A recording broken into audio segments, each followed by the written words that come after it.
Okay. So, hello everyone, and welcome to the Sci-ROI Podcast series, transitioning from global research to Indian academia. In today's podcast, we put the spotlight on the National Center for Cell Science, NCCS Pune, through Dr. Sahu's journey. I'm Dr. Amrita, currently a postdoctoral researcher at the Institute of Science and Technology, Austria, and an active member of the Sci-ROI leadership team since 2025. I will be hosting this podcast with two other colleagues of mine and would like to request them to please introduce themselves. Over to you, Kalyani. Hello everyone, I'm Kalyani. I recently finished my PhD from BRIC-NIV and I'm currently transitioning into industry and I'm actively looking for research opportunities there. Nice meeting you all. Over to you, Chetna, who will let us know what's in store for today's podcast. Uh, Hi everyone, my name is Chetna and I am a postdoctoral associate at the Yale University. And I have recently joined Sci-ROI as a member, as a volunteer in 2026. So I'm pretty new to this. But having said that, it's my pleasure to introduce our guest for today's podcast, Dr. Sahu. Uh, so So Dr. Sahu is currently a scientist at the National Center for Cell Science, NCCS, in Pune, India.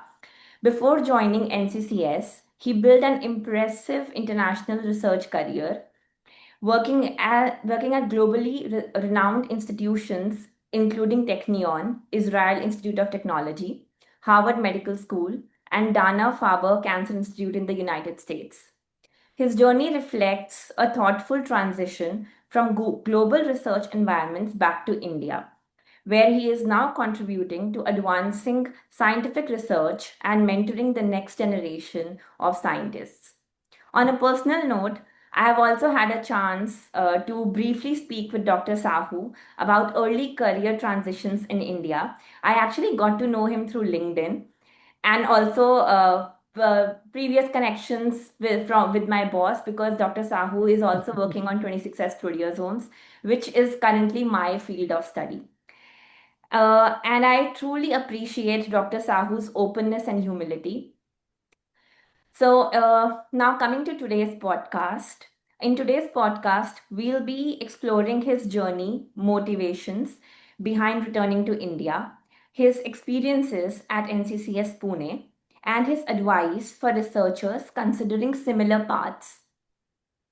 The discussion will be structured into 5 segments covering his journey, transition, research ecosystem, advice for prospective faculty, and his vision for the future.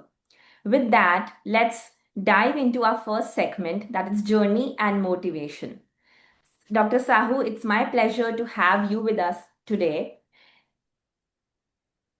Thank you very much, Chetna. Yeah. Yeah.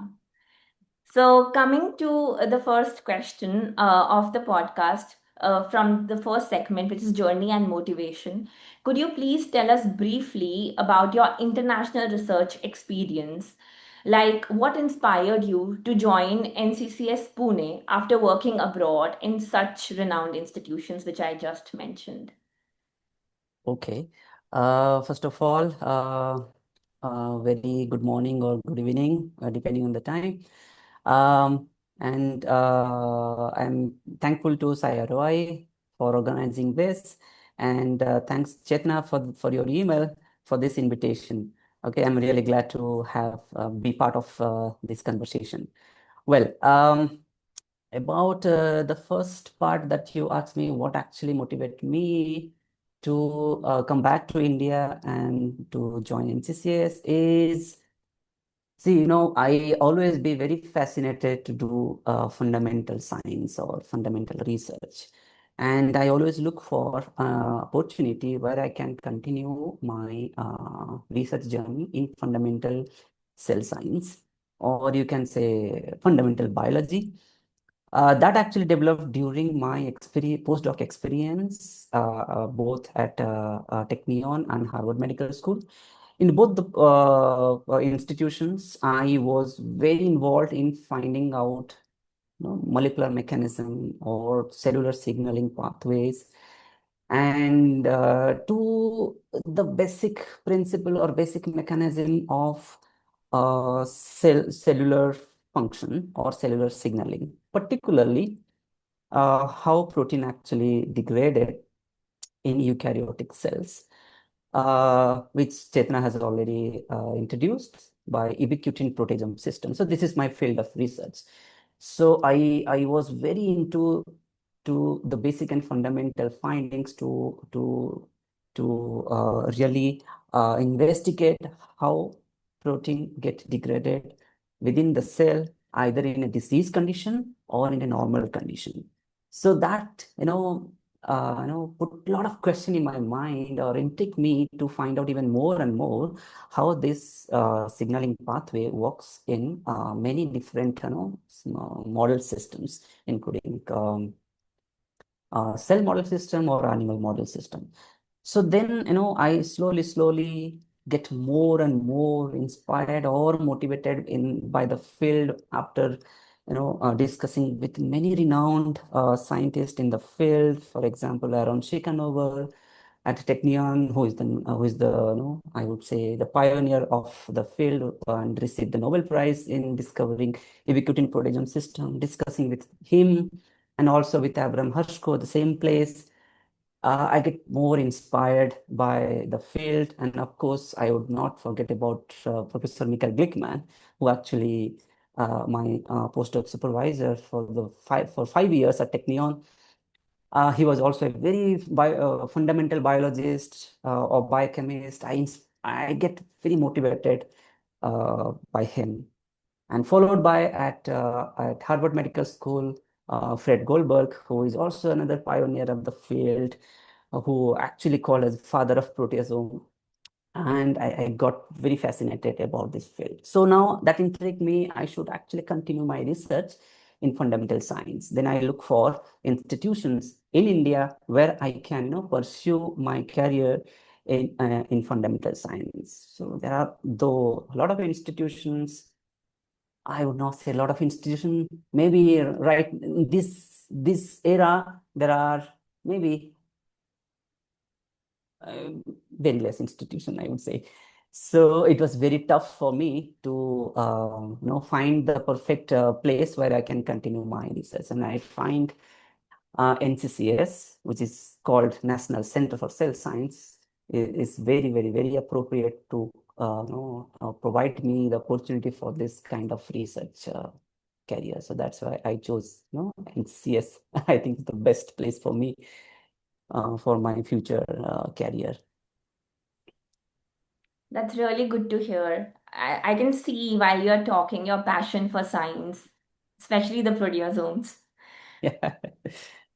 With that, I would like to move on to my next question, which is my favorite question. Like, because I think a lot of postdocs, they have difficulty in making decisions whether they want to stay here abroad or they want to go back to India. So I wanted to know, like, what factors in your case influenced your decision to return to India? And I think specifically NCCS you already answered because of the passion of science you want to do. Yeah, definitely. It's a good question. Um, in the particular field, ubiquitin proteasome field, there are very, very, very less people working in India currently. Maybe there are several people who are touching upon the ubiquitin signaling pathway and research in good institution, definitely. And yeah, there are many, but in the field of core proteasome biology, who actually look for uh, fundamental science to understand, fundamental research to understand proteasome function are very rare. Okay, and maybe one or two people or whom I actually know.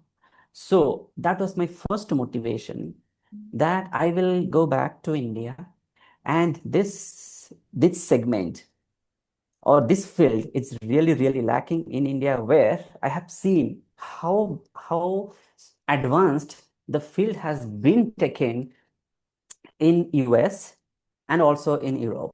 Okay, so I see many people are working on proteasome biology in US or in Europe or in UK even, but there are very rare people working on in India. So that's what I thought. Okay, so it's a kind of an opportunity.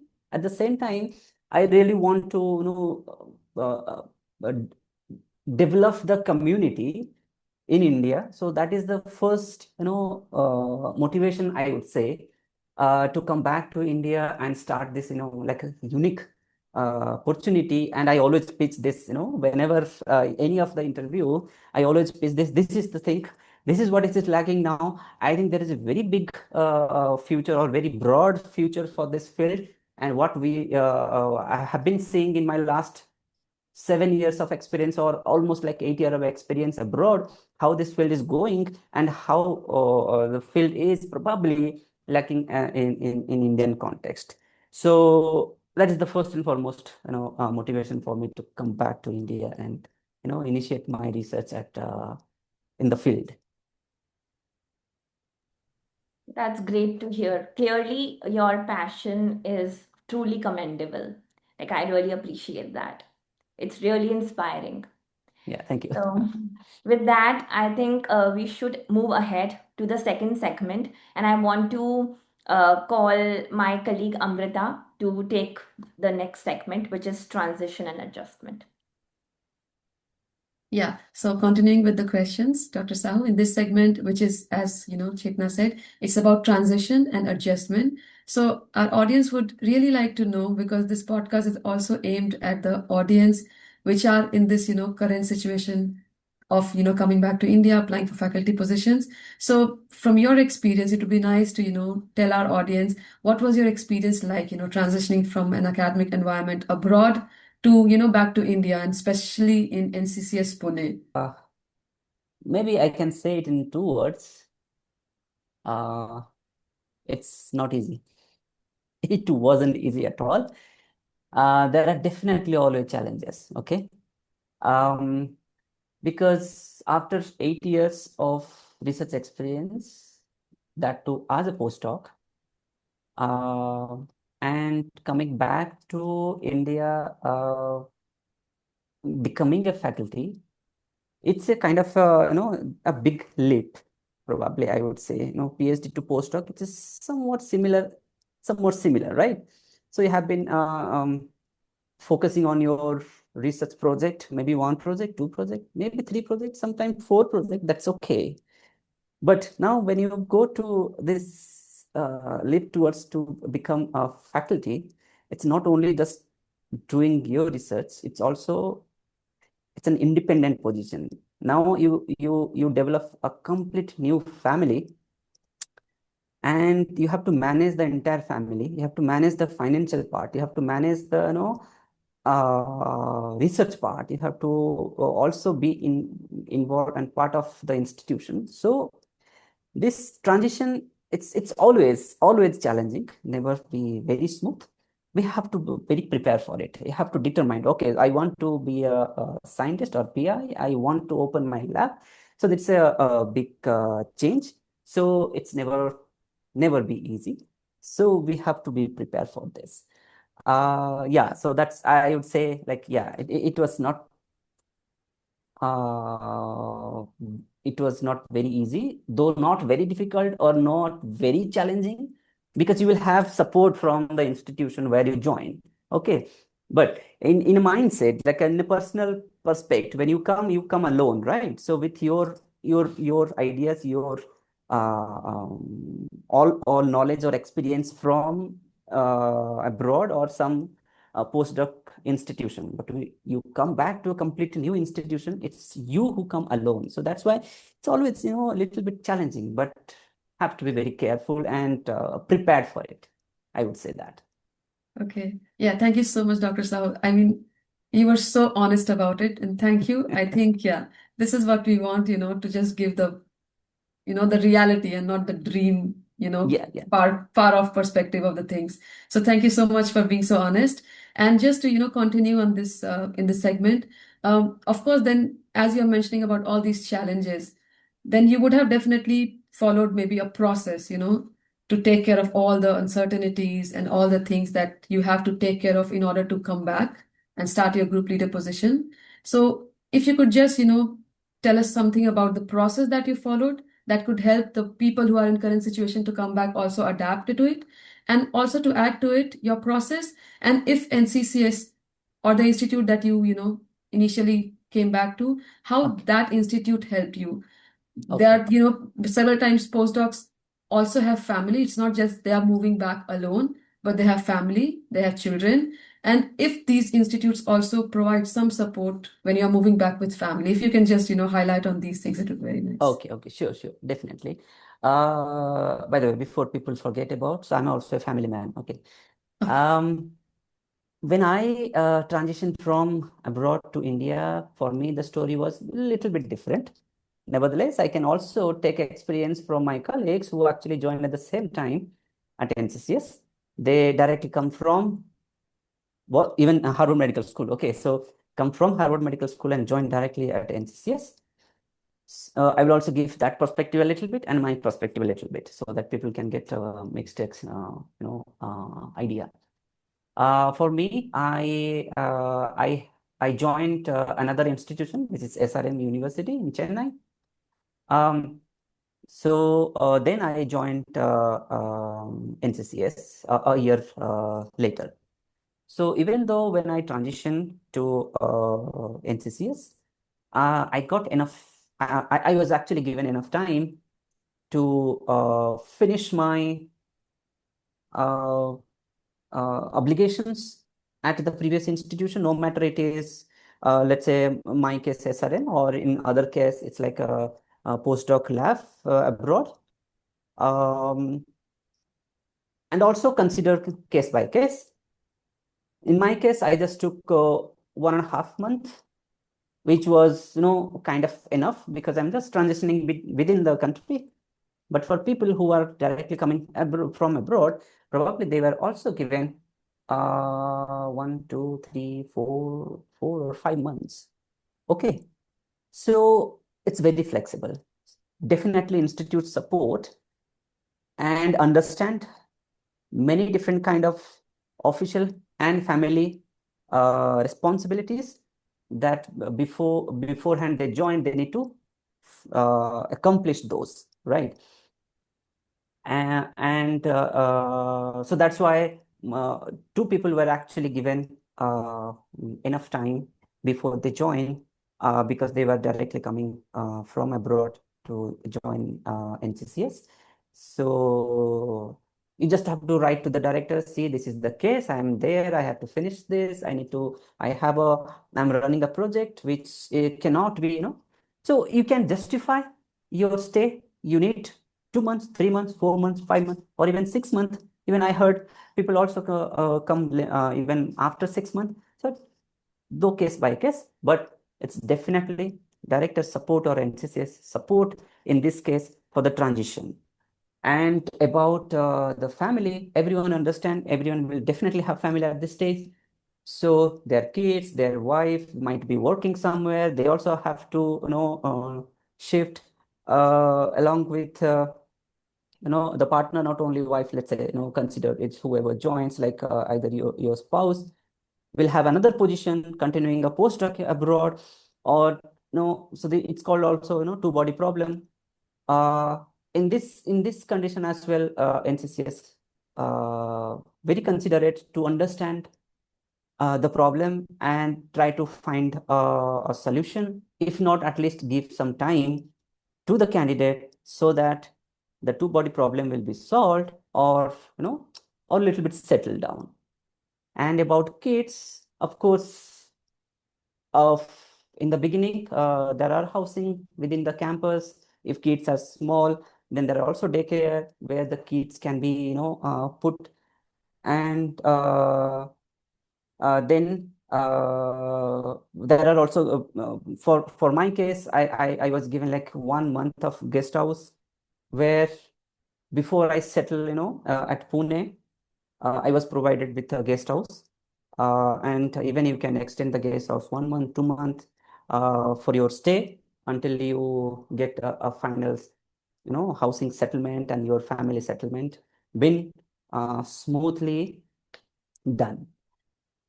So this is my experience at NCCS, and I believe this is the same procedure followed by most of the institutions in India. They all consider these aspects, family responsibility and the professional or their scientific research obligations in the previous institutions or previous lab. So I think this is very usual in India. I would say that. I appreciate this as well.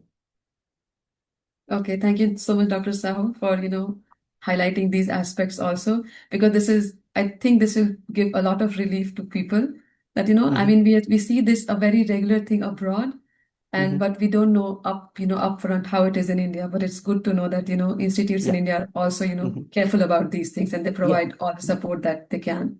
So thank you so much. The last question in this segment of adjustment and transition is about the research direction. So several times what happens when postdocs are applying for group leader positions, they have a research proposal on the basis of which they apply to institutes. But several times what happens is they have to adapt their research proposal a bit, either with the institute where they are going, or with the availability of the infrastructure and other support system. And so the question is, with your experience, if you could say, and it's not always wrong, because sometimes while you adapt, you also create a different kind of opportunities that you had never thought about. So it's not always a negative space, it could also be a Correct. positive space. Correct. And people who go through this kind of struggle, postdocs, because they have a research proposal which is different, and now when they apply and come back to India, they have to slightly modify based on what is available, what is not available, or maybe even if they want to do it immediately, they have to wait for maybe 4 years, 5 years, 6 years. And so in that moment, how do you navigate that space? How do you modify, or how your research direction evolves? And what are some of the ways in which you can navigate this space? Well, it's a tricky question, but it is both true and also not completely. Yes, when we develop a proposal, we also keep it. I mean, I will give you an honest opinion. Okay, so I will not, give like a dreamy statement. My honest opinion is definitely when you propose a project proposal, definitely we need to think about a prospect of Indian ecosystem, current requirement, and also the institutes that you are going to interview, the facility. Of course, see, most of the institute currently, they have very nice facility and very advanced facility, I would say. Sometimes maybe not. I mean, if I say I really want to purify a particular protein in space, fine, we may or may not provide that facility to go to either moon or Mars, and those are far ahead things that we may or may not come with a disruptive idea. But most of the idea that I come up with was very doable in any institution in India. There is absolutely no problem. But sometimes we have also need to modify or fit into the available infrastructure in India and sometimes to institution. But I don't think it's limited to the institution, but maybe maybe I would say limited to Indian ecosystem, not about the infrastructure, but about sometime the research, the type of research that we want to carry out. And about, so why did I say it's not limited to the institution? Because immediately you will get a lot of collaborations. Okay, absolutely. If you think your institution do not have a like ultra modern mass spec facility. There are several institutions which has like very good mass spec facility. You need cryo-EM facility. Wow. So there are a lot of institutions also cryo-EM facility. Then you have required very nice imaging facility. Yes. So any big facility you really want required for your research purpose, I think they are almost available in most of the several institutions in India. Next generation sequencing as well, even RNA-seq, or even maybe single cell high throughput uh, research, not that advanced yet. If I do single cell proteomics, single cell genomics, maybe a little bit challenging right now. But of course, you can also get maybe international collaborators. Those can help you if you really need advanced infrastructure for those specific research goal. Otherwise, I think you can really come up with your disruptive idea to execute your big goal. I think it's enough for at this moment in India. We have enough facility or infrastructure available. This is my opinion. I would definitely say I got a lot of immediate helping hand. I didn't have any experience in Drosophila. I got a Drosophila collaborator who is expert in Drosophila. I was not very expert in cancer mouse model. I got immediately in a month or two from Actric. I got a collaborator who can provide me. I got very nice mass spec collaborator also in NCCS and also outside. And luckily, I continue my international collaboration with Michael Glickman, who is till now my collaborator, continuously helping me in any aspect of my research. At the same time, I develop also international collaborator when I go abroad, and I got a collaborator from China. I got a collaborator from what is the it's in Taipei. So okay. Then I also go continue with my collaborator in Dana-Farber as well, and I generated collaborate. Okay, so fine. Maybe I was lucky enough. So I still continuing with my previous postdoc collaborator, even though I'm at NCCS. So I don't think that there are restrictions if you come up with any big ideas and you think this cannot be executed. But having said that, we cannot be over ambitious, like I said right in the beginning. Yeah, so it's both true and untrue. I would say that. Okay, yeah.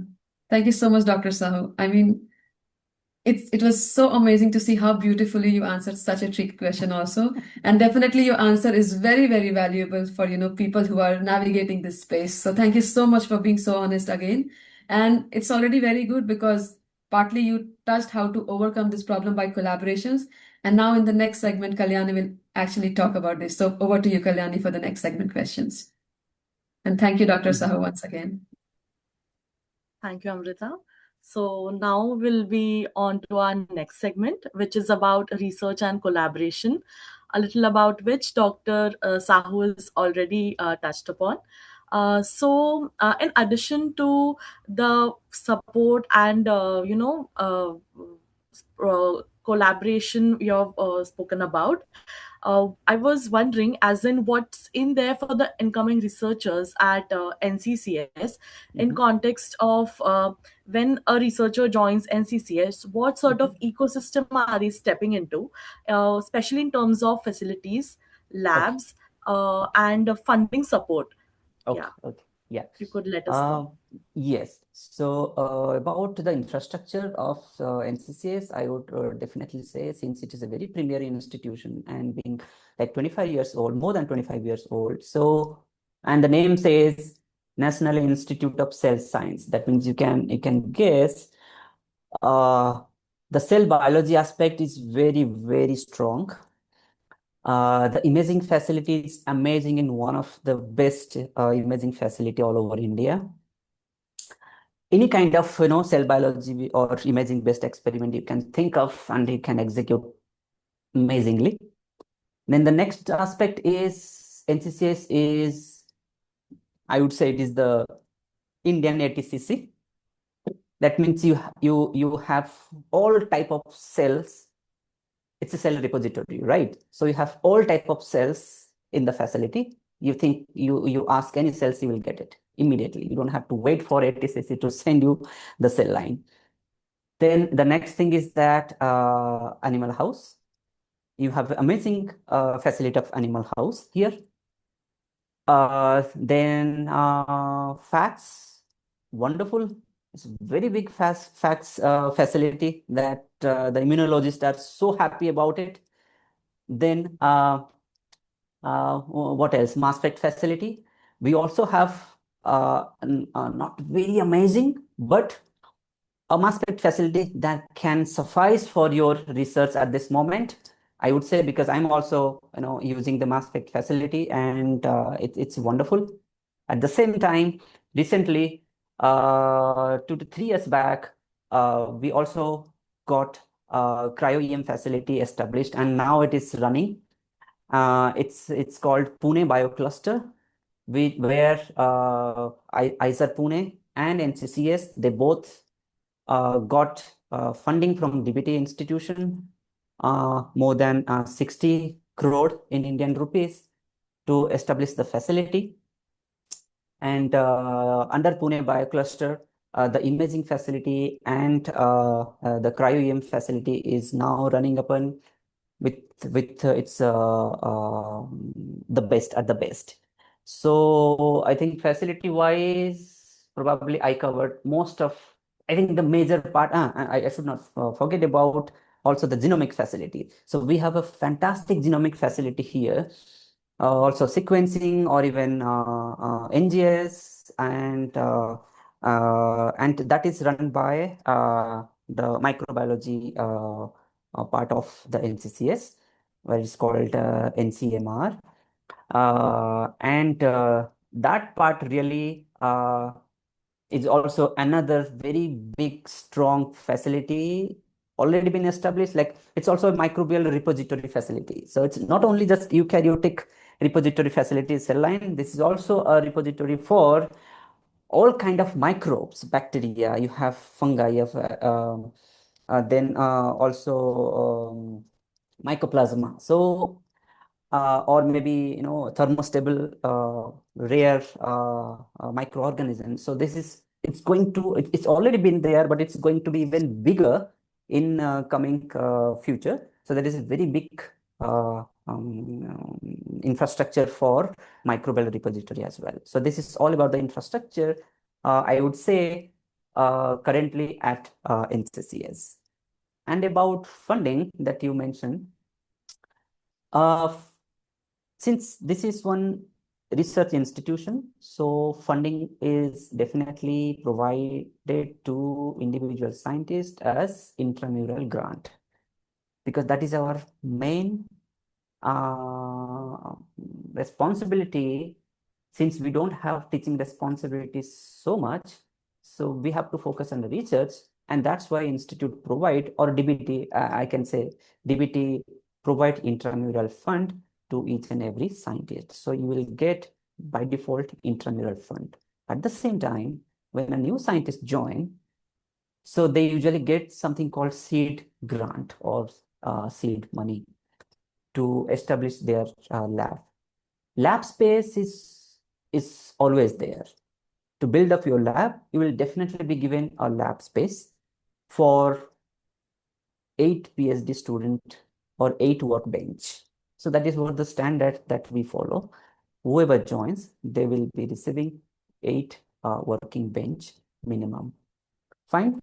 And at the same time, you will also get intramural fund. In my case, I cannot say that every year the same amount will be given. It's also case by case. And it depends how you actually pitch your research requirement. we joined last year, 5 people, 6 people at the same time, and we all get more than 1 CR for establishing our lab.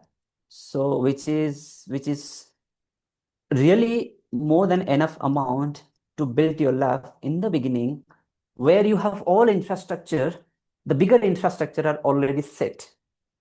Having said that, even if you unable to buy something very expensive, there are other labs, those having those bigger instruments, and they are very open to allow the new scientist, not only new scientists, but in this context, I'm saying to the new scientist to use it. I did. I got all help and welcome attitude from each and every scientist at NCCS. So I don't think that will also be a problem, even though you cannot buy something very expensive, very unique to your research goal. Yes, I think I answered all of your question, Kalyani. Yes, Dr. Sahu, Okay. and thank you for walking us through all those, in details. So, since I've already mentioned a little about your collaborations within NCCS and a bit about your international research collaboration, I would like to, pose your question as in, have you experienced any interdisciplinary collaboration at NCCS? And if you could share any memorable collaboration that has stood Okay. out during your time at this institute. Yeah, we would like to know about Yes. it more. Yes, about collaboration, though I have already mentioned about it. Collaboration, when I joined, I had already in my mind who can be my collaborator, potential collaborator, not only at NCCS, but within Pune research ecosystem, and also little away from Pune Research Institute research ecosystem. I figured out, and also I have already contacted them beforehand. And the striking collaborator was actually appeared after I joined NCCS is one chemist collaborator from NCL for chemical synthesis. So I'm working currently on developing protacs.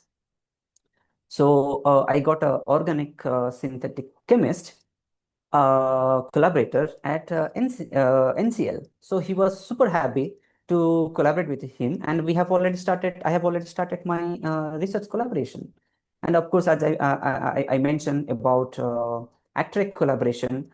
Within joining of maybe 1 or 2 months of my joining, I started this collaboration just by meeting him in a conference. We discussed and started collaboration. So it's come, automatically. Oh, we need to collaborate, and I need your help. And he also, the other side, people also be very happy to support the early career researcher or scientist. Then also got immediate helping hand from people having very different expertise, like mass spec expertise at NCCS and Drosophila expert at NCCS. I got collaboration. So after joining, not only the planned collaborators, but also some new collaborator also and appeared for me with all support. So I would say yes. Once you join one good institution, collaboration is not at all a bottleneck. It's probably it's a big opportunity you will have for interdisciplinary collaborators. So it's very nice to know how actually NCCS facilitates these collaborations. And thank you, Dr. Sahu, for your wonderful insights for this segment of research and collaboration, which is now a very important topic more than ever. And with this segment comes to an end. And I would like to now hand over the next segment for Chetna. Over to you. Thank you so much, Kalyani. And thank you so much, Dr. Sahu, for answering all the questions so humbly, and thank you so much for being so patient. So now Yeah. coming on to the fourth segment of this podcast, Mhm. it's entitled as advice for prospective faculty, and I think it's a most crucial segment of the podcast. We are Mhm. almost nearing the end, but this is a very crucial part because a lot of people are trying to apply for jobs as faculty in India. So we wanted to know, like, what should Indian researchers abroad know before applying, especially to NCCS Pune? Um, yeah. S- I mean, what I'm going to answer, maybe it holds true for many other institutions. For example, uh, it's all institutions, they have something like um, a focused, a very big, broad focused research area that they are majorly target. And the name itself says that. So everyone will understand. When I say National Institute of Immunology, what would you think about, right? In National Institute of Immunology, if I come up with a very different research perspective or research proposal, may or may not be suitable. Same thing apply also to NCCS. It's called National Center for Cell Science. So uh, for the major goal of or DBT, what actually the major drive for DBT to run upon on at NCCS is uh, it should known as a research, it's a center for research in cell science, cellular signaling pathways, Mm-hmm. also both translational and fundamental, answering maybe research question related to disease, many kind of disease, you can say, not only cancer, because cancer is probably very highlighted or oversold, but there are also a lot of other rare disease involved in cell science, genetic disease involved in cell science, or disorder, you can say, or development, cellular development, as you can say. So these are the research field that people who are coming up or having experience, they should definitely focus on these aspects. Maybe at this moment, there are certain areas. Um, I would say I will take the blame probably. NCCH is not ready for that. You know, may not be very suitable for certain aspects. But what aspects which are upcoming, which have been going on, I just mentioned. Upcoming is like AI driven bioinformatics analysis or prediction to drive the biotechnology related research.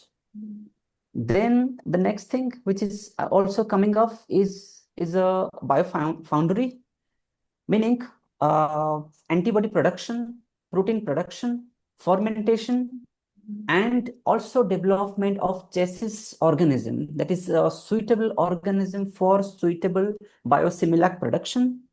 So this is a new part that is also coming up. People should know, and maybe it is not advertised well so far. It should be advertised well. I would just suggest that, because we are developing another building. It's already been built. It will just maybe functional after one year or 2 year. It's a new building getting developed in Pune only, within the Pune city. And that facility will be like next level. It's called BRC facility.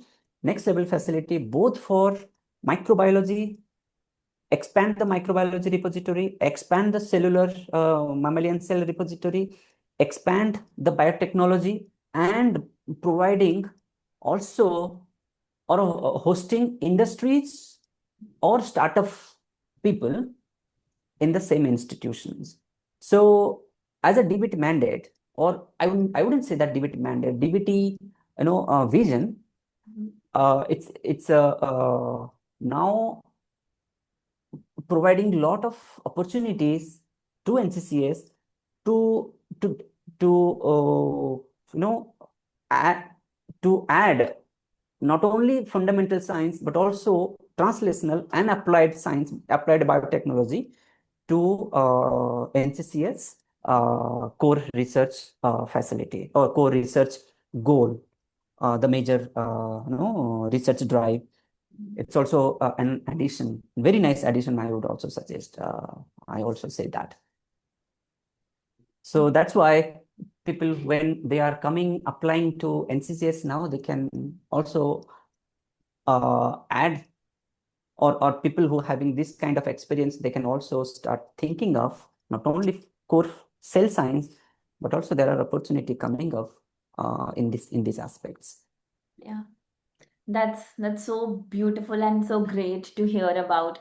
And it's so nice to hear that the government of India is actually focusing on research and, contributing how AI can help with into research and all the aspects which you mentioned. It's truly commendable.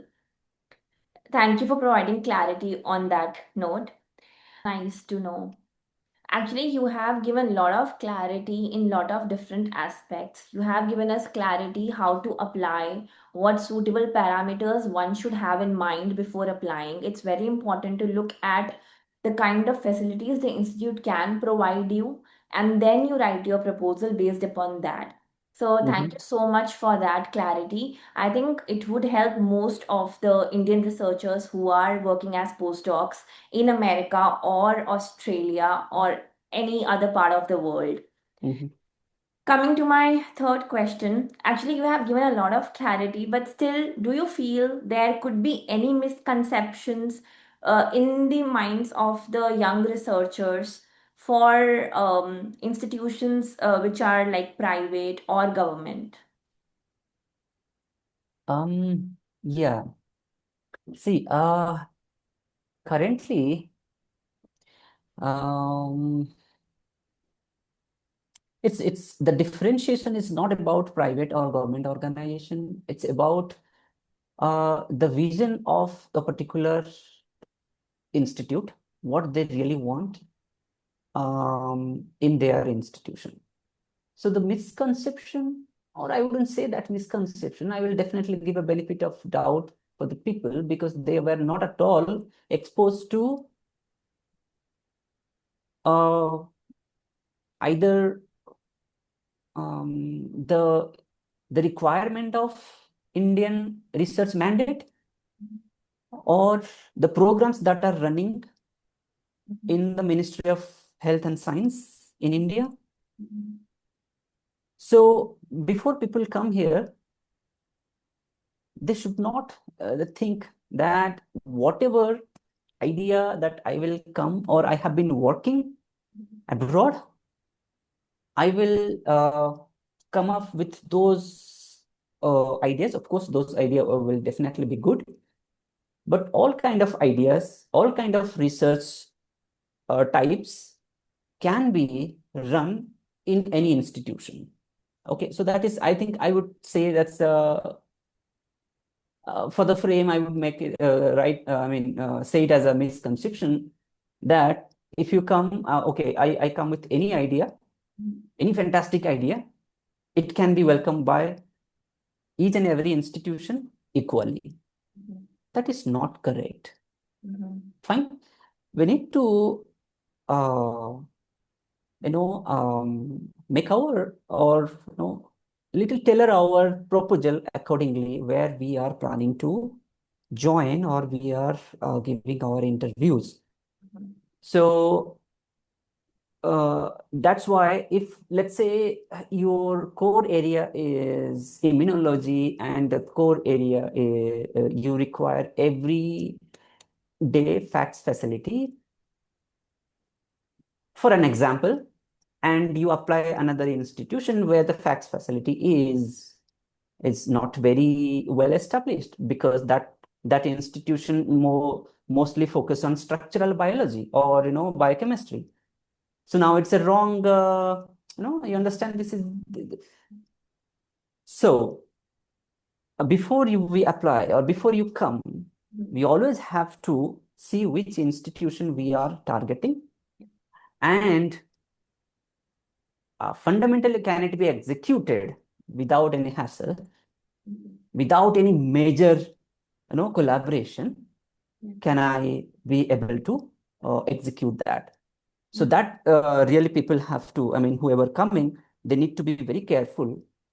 Tailor your proposal or research goal, aims or objective or hypothesis accordingly and carefully. That can only thing I can suggest. Thank you so much for that suggestion. So, with that suggestion, moving on to the last segment of this podcast, that's vision and impact. Actually, looking at your way of explaining science and your passion of science, I am 100% sure you are going to create a beautiful impact in the field of proteosomes. But still, for our audiences, I wanted to hear from you, like, what impact do you hope to create through your work at NCCS? Okay, I think NCCS has already been providing me, a lot of support, and mainly to develop a research community in ubiquitin proteasome research field. Like, it's really commendable before I joined, when I came for the interaction with the director, and I say, I want to conduct one satellite meeting, which was something like 15 days, just 15 days later of my joining. And the director said, oh, wow, okay, why not? Fantastic. So I, conduct first international conference where Aaron Chicanovor was invited, Michael Glickman invited. There are a lot of my postdoc supervisor and a lot of renowned scientists in the field of ubiquitin were invited for the conference. So immediately they support me both, providing everything so quickly to execute that.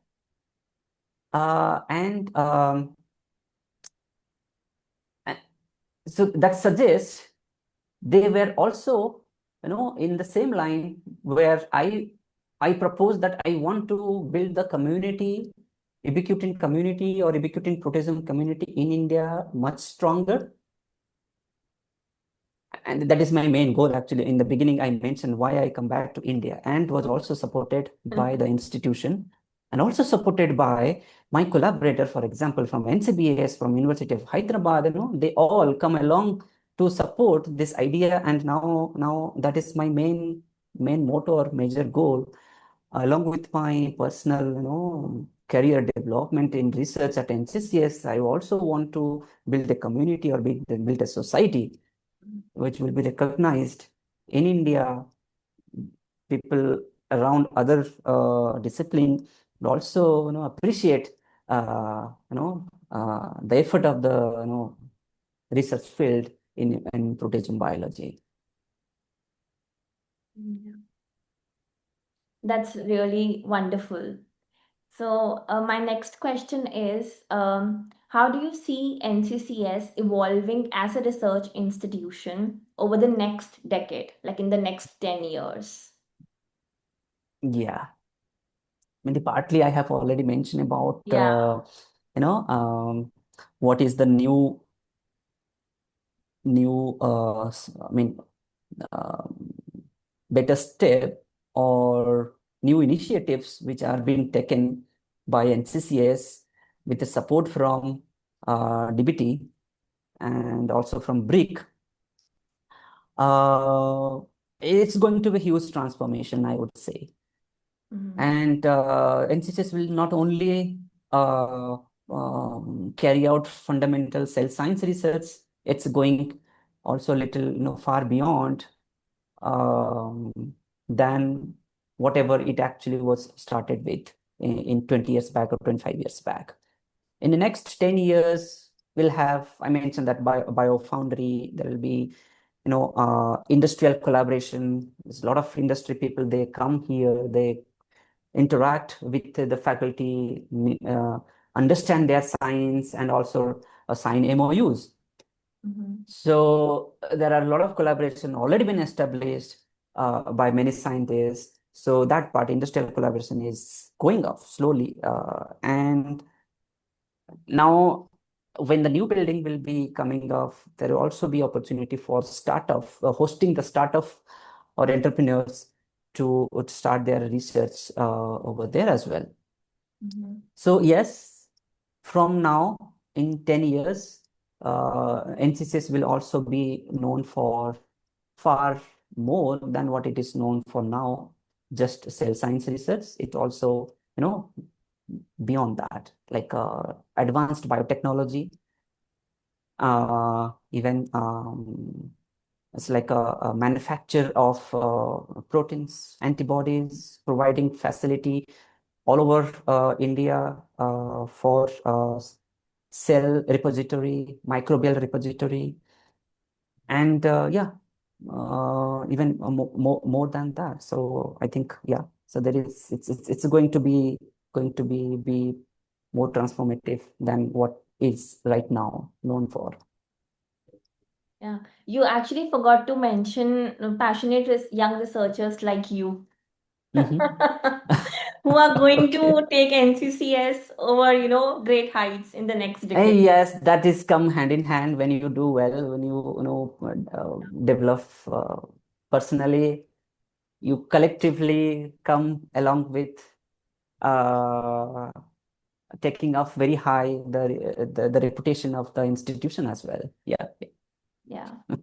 And what do you think are the qualities or experiences which in a candidate which make the candidate a very strong faculty candidate in NCCS, or if you want to answer for any other institution? Yeah. So first thing, whenever I see a potential candidate come here for any talk, we also very supportive to provide postdocs when they visit India, they want to give a talk, and we always support that. We encourage them. Okay, so you come here and give a talk. So many talks has been going on. So whenever they come and interact with me, I always said, see, if you go for an interview, you are competing with 500 other candidates, okay, to get your position. First thing, what you need, you have to be very smart, okay, and also very, very clear about your ideas, your project. When you are selected for an interview, it's been people has already been seen your CV. Okay, what are the accomplishments? What are the credentials that you have already achieved in terms of research, in terms of publication, in terms of funding, right? Previous experience in research grant writing. But now, when you are presenting yourself in front of the panel members for the interview, you have to be very smart. You have to showcase your research with very clarity, clear vision for the next maybe 10 years. It's better. Show your research vision for the next 10 years, and that should be completely clarity. This is what you are going to do. Sometimes that also helps when you come up with a very disruptive idea, never been considered at NCCS or any particular institution with that kind of idea, but you showcase your idea like out of the box, you will be the person who will be selected first. Then they will think, okay, so NCCS focus on cell science, let's hire someone in cell science. But the first thing always, as a interviewer or as head of the institution, maybe the director will see in the candidate, okay, so this is a smart guy. He can bring grants for the institution. He can publish definitely well. So the reputation of the institution will go high, and he can also influence other people. He can be represent NCCS in international platform or national platform, wherever he goes for any conference or any meetings. So this kind of, you know, abilities or what I say, skill are also important when you are interviewed. Not only the scientific part, but also the managerial part. How you manage your, not only the lab, also manage your own personality. You maintain your own personality for the next 25 years for the institution, and how can you represent the institution whenever chances come. Okay, so that's why, in a nutshell, I put them together and say you have to be smart enough. Okay, for any interview. It's not only NCCS, it's for any institution. It's true for any institution. Everyone wants a good guy, a good, a smart person, right? To hire, so that it's a reputation for the institution. I think that is the first thing I would suggest everyone, whoever comes. Be very clear about your research goal. Be very clear about your project proposal, what you are proposing clearly and in a smarter way. So that, of course, comes with experience. So that's why you are getting those kind of experience abroad during or in India during your postdoc training. Not just science, also learn this part of these aspects as well, which are really required for a faculty or independent scientist in India. Not only in India, maybe everywhere. So this is what I will suggest to the potential young scientists who are really want to come back to India or to NCCS for a faculty position. Thank you so much, Dr. Sahu, for telling us about the qualities which sometimes we overlook as postdocs. Because when your brain is 100, like 24/7 is working only for your project, you overlook some basic things which are very important to crack an interview. So thank you for highlighting that point. I'm sure that many of the people who want to apply and are potential faculty candidates, they will deeply benefit from this conversation. Without taking much of your time, thank you so much, Dr. Sahu, for sharing your journey. The valuable insights which you have given us today are truly appreciable, and it is truly inspiring to talk to you always. The first time I spoke to you, your humble nature, your passion for science is truly commendable, and I think you stand out of the crowd because of that. So thank you for sharing your experience at NCCS Pune. And we also want to sincerely thank NCCS Pune for their support and for giving us this opportunity to learn from the experience of the faculty members like you. And it is very helpful for the Indian researchers who are working abroad and are considering to come back to India and contribute uh, to science like you. And before we wrap up, Dr. Sahu, would you like to share any, final thoughts or advice which you think we did not cover up in our podcast? Like, I think almost we covered. Still, I always have something to say. So maybe the another thing I might forgot is be very passionate about your science, not only while you are doing, but also when you communicate. So effective communication also helps uh, a potential scientist to get a position as well. Yeah. If you are not passionate enough, you are not involved enough in the in the communication, you cannot convince anyone that what you are doing actually great Yeah. or what actually meaningful Yeah. and really helpful to the institution or to Indian ecosystem. Yeah. So I think at the same time you show your smartness, but at the another hand show your passion as well to science, that you are dedicated. You really want to do this. You are passionate. You have enough experience that you know what you are doing. So and you can do better if you are given a chance. So this is it's not that you are desperate, but you are passionate. Show your passion, not the desperation, okay, of getting a position. That is what I will also be very focused. You can see, in interviews, you can see candidates who how they present their sign in a very fascinating way, that you can see, oh, this guy is really passionate about his science. So yeah, this one I would add to the smartness as well. Smartness and also passionate about your science, and yeah, while communicating either for the interview or either for anywhere in any platform. Yeah. So I think the take home message from this podcast for me right now after talking to you is that if you want to grow as in science and become assistant professor, being humble and being passionate are the two most important requirements. Yeah. Yeah. So with that note, thank you so much, Dr. Sahu. I would also like to thank Amrita for giving me this opportunity to, get involved in this podcast and get in contact with Dr. Sahu and welcome him to, give his insightful and thoughtful experiences. And also, I would like to thank Kalyani a lot. Yeah, I would Yeah. also like to Okay. thank you, Dr. Sahu, so much.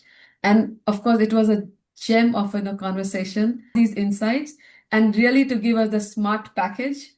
This is really useful. So not just focus on your science, but also the other aspects of your personality, which makes you stand out. So thank you so much, TCS.